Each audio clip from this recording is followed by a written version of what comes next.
Pour débuter ce briefing, quelques précisions concernant le déroulé de la séance. Avant de prendre place dans votre simulateur, vous devrez d'abord vous équiper d'un casque à votre taille. Au choix, casque intégral ou casque ouvert. Vous pourrez ensuite vous installer à bord de votre voiture en fonction du numéro qui vous sera indiqué par l'animateur. S'ensuivra une première phase de prise en main et de qualification où vous serez seul sur le circuit au cours de laquelle le meilleur temps sur un tour déterminera la pole position. Vous prendrez alors le départ de la course face aux autres pilotes. Le vainqueur de cette course sera celui qui réalisera la plus grande distance cumulée. Concernant la voiture, la Formule 1 à bord de laquelle vous allez prendre place développe environ 870 chevaux pour une vitesse de pointe de 320 km/h. Elle pèse 650 kg, développe 18 000 tours minute et dispose de 7 rapports. L'accès au simulateur se fait par la gauche. Installez-vous confortablement dans le baquet avant de fixer votre harnais de sécurité. Le harnais de sécurité se compose d'une première ceinture ventrale qui se fixe de la droite vers la gauche, puis de 2 ceintures dorsales situées à l'arrière qui viennent se fixer sur la ceinture ventrale, comme indiqué sur le schéma. Pour régler la ceinture, il vous suffit ensuite de tirer sur les sangles. Afin d'ajuster le pédalier à votre convenance, vous disposez de 2 boutons en face de vous. Le bouton de gauche rapproche le pédalier, celui de droite l'éloigne. Concernant le pédalier, il comprend 2 pédales. La pédale de gauche pour le frein, la pédale de droite pour accélérer. L'animateur viendra s'assurer que vous êtes bien installé et positionnera lui-même le volant. De même, à la fin de la course, l'animateur se chargera d'enlever le volant. Donc, merci de ne pas l'enlever par vos propres moyens. Sur le volant, vous disposez d'un tableau de bord indiquant votre rapport engagé, le compte-tours, votre temps sur le tour en cours et votre vitesse en km/h. À l'arrière du volant se trouve le système de passage des rapports. À droite, on monte les rapports. À gauche, on rétrograde.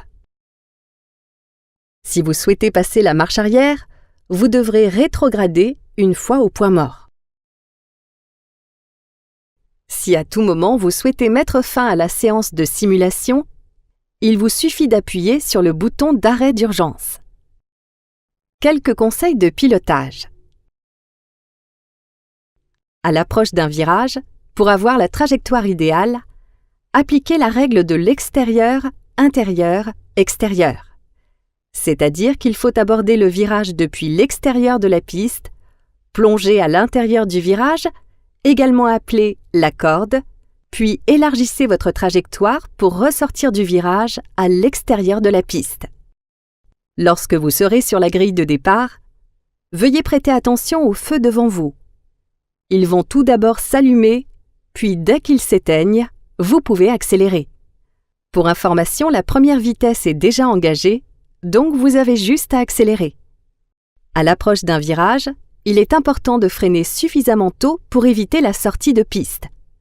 Pour cela, des panneaux le long du circuit vous indiqueront la distance restante à parcourir avant le virage. Si vous freinez trop tard et que vous effectuez une sortie de piste, lâchez immédiatement le volant.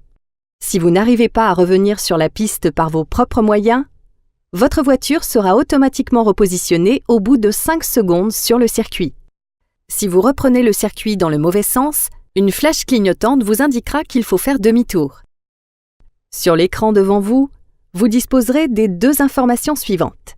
En haut à gauche, votre position dans la course, ainsi que le temps vous séparant du pilote devant vous et derrière vous. En bas à droite, une jauge de pénalité se remplira à chaque fois que vous aurez un choc. Si la jauge est pleine, vous ne disposerez plus que de 50% de la puissance moteur de votre voiture pendant une durée de 10 secondes.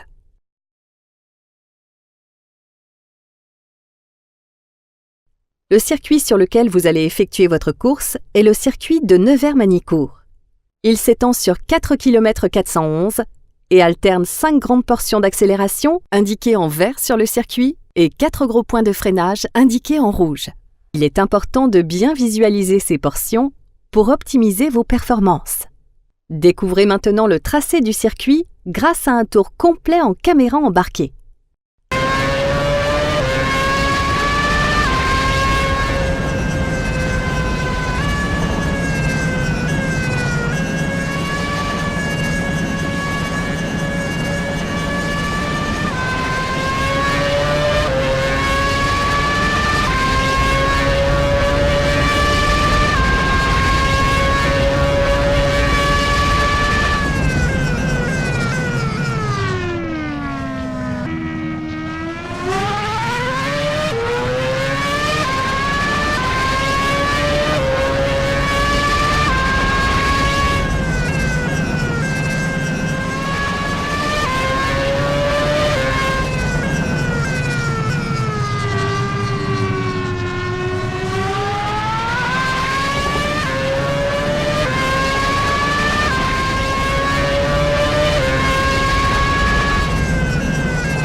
Pour finir ce briefing, 2 dernières recommandations.